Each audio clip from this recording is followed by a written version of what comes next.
Hi everybody, this is Wendy Pollock with Pollock Properties, powered by Livian at KW Experience, and we're stepping into September, Tom. This is crazy. I cannot believe the summer's almost over. I know, and all those you people, I'm a summer girl. I'm a warm weather, pool, layout, and when you're pushing your pumpkin, there is a season for pumpkin. Like, let us see it through, but I feel like we're kind of stepping into pumpkin season. I've never heard pushing your pumpkin before. That's a new one on me. Everyone, I am so proud to introduce Tom Lehmkuhl. He is our newest member of Pollock Properties. And it's September, and you've actually been with us for 2 months now. 2 months. 2 months. So we're super excited to have Tom. And Tom comes to us with 25 years of a corporate background. So I have to ask, Tom, why real estate? Yeah, so first, I grew up in a real estate family. My mom was a broker for years in Milwaukee, my hometown. And I had family members in Wisconsin that had their own real estate company. So I was always... Do you know we actually have that in common?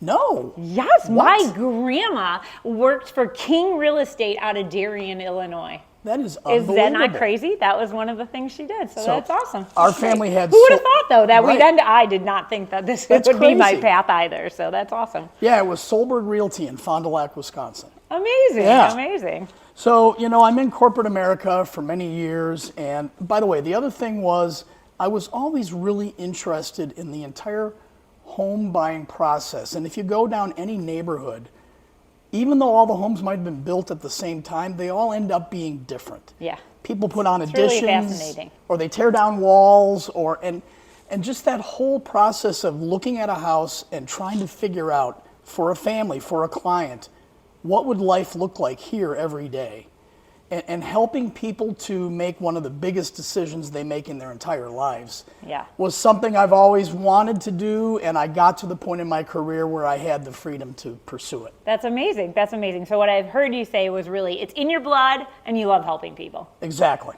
Awesome. And that is why you are an amazing addition to our team. So Well, thank you. we really welcome you. So one of the things that we're going to talk about is the market. Yeah. Like, wow. that's all I can say is wow. But I think there's a lot of misconceptions out there, and I think it's important that you and I kind of dig deep into those and really let people know. And we cannot beg you enough, like, stop listening to the news. I remind people all the time, do you know why they put fires on the news? Right, because, I mean, people are just fascinated by disasters. Absolutely. It's the only reason that fires make the news. And so you've got to take it from that perspective on what they're, and really discern what the message is. And one of the things that we hear over and over is, oh my gosh, prices are so ridiculously high. But are they?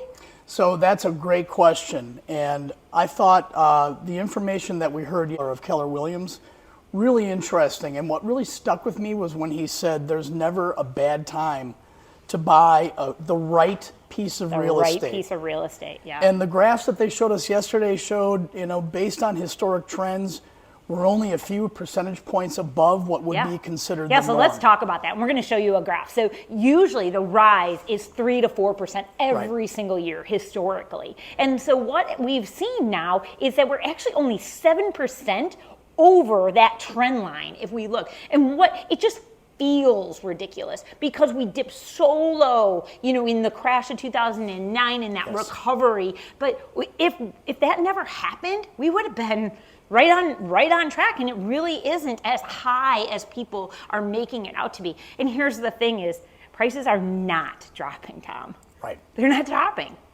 We're at such a deficit. They're saying that we're 3 million pieces of real estate short on the new construction front. And what happened is when in 2009, so many builders lost everything.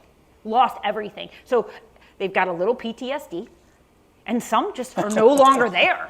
We just don't have the quantity of new construction home builders that were there. And so with that shortage and then the reluctancy of people putting their home on the market, it's just causing this immense gap that they're saying, 2 to 3 years, I think Gary and his son were talking about that we'll be seeing this. So there is no way that prices are going to fall. So if you're someone sitting out there, that's kind of our message to you. If you're someone sitting out there waiting for prices to come down, my friend, I'd be shocked if it happened.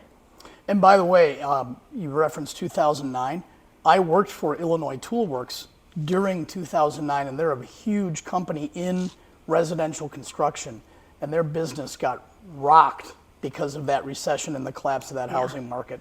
So it had a major effect, and you're right, it's changed everyone's perceptions. Yeah, absolutely. But you know, the buyers are still out there.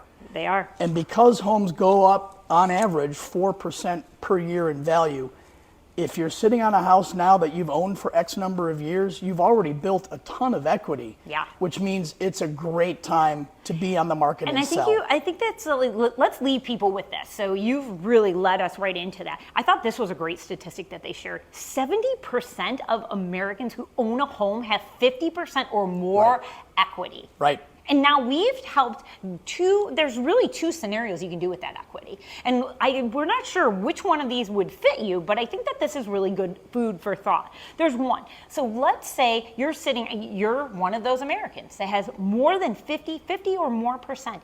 You can take that equity and roll it into an investment property. Exactly. And make that money work for you. If you've ever heard someone roll money, that's how they're doing it. They're taking the equity of one home and they're purchasing another home.